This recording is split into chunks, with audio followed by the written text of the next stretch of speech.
My daughter hasn't blinked in 3 days. Now she's teaching me how not to. I know how this sounds. You're probably already swiping over to the comments to accuse me of lying or insanity. And believe me, I'd be better off if it were so. Insanity would be a kinder fate than whatever this is. My 8-year-old daughter Lily is smart, inquisitive, a little shy perhaps, but always energetic. She used to laugh at everything.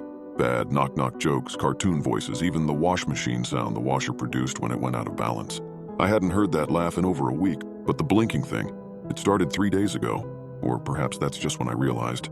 I picked her up from school, asked her how she was doing, and she answered in a flat tone like none I'd ever heard.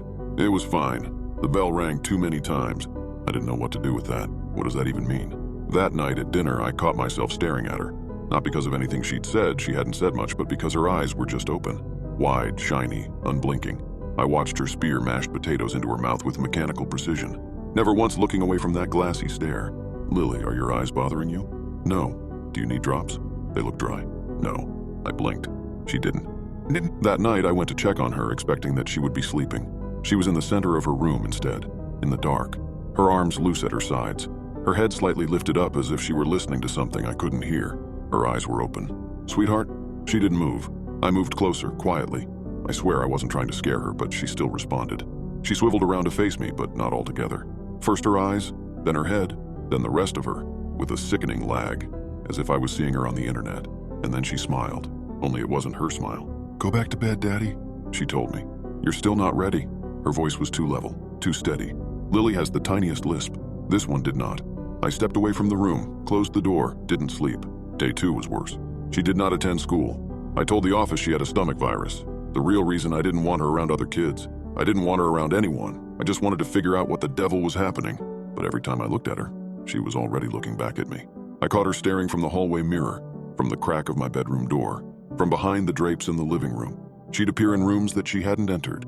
I ceased to hear her footsteps. I ceased to hear her breathing. But I saw her. At lunchtime, I was in the kitchen, pretending to cook. I looked up and saw her standing in the yard, bare feet gazing at the kitchen window. She did not blink. A few minutes later, I heard her voice behind me. I brought the bell inside, she said. I turned. She wasn't wet. She wasn't muddy. She hadn't opened the back door, and she was holding something wrapped in newspaper. I didn't want to open it. I didn't need to. That night, I tried to test her. I flashed flashcards. I lit up harsh lights. I blared ear-piercing noises. I showed her that notorious viral video of the girl jump-scared by the mirror ghost. Nothing. Her eyes didn't budge. I aimed a flashlight directly into them. No reaction, no weeping, no dilation of pupils. She breathed softly. You'll lose if you keep playing. I have no idea what that was. I still don't.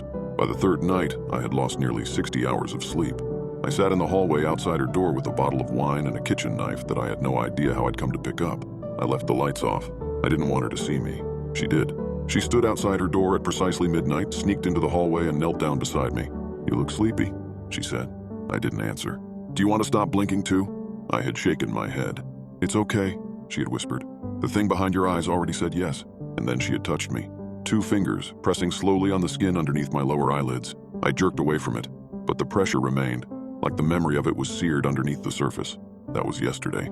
Today I can feel it. The burn, the itch, the watching. Like something is huddled in the back of my head behind my eyes, stretching, waiting. And she's still staring at me, standing in the doorway of every room, whistling some tune I don't recognize. Every time I blink these days, I can hear it clearer. It's not in my ears, it's in the back of my eyes. Lily hasn't blinked in 3 days, but neither have I.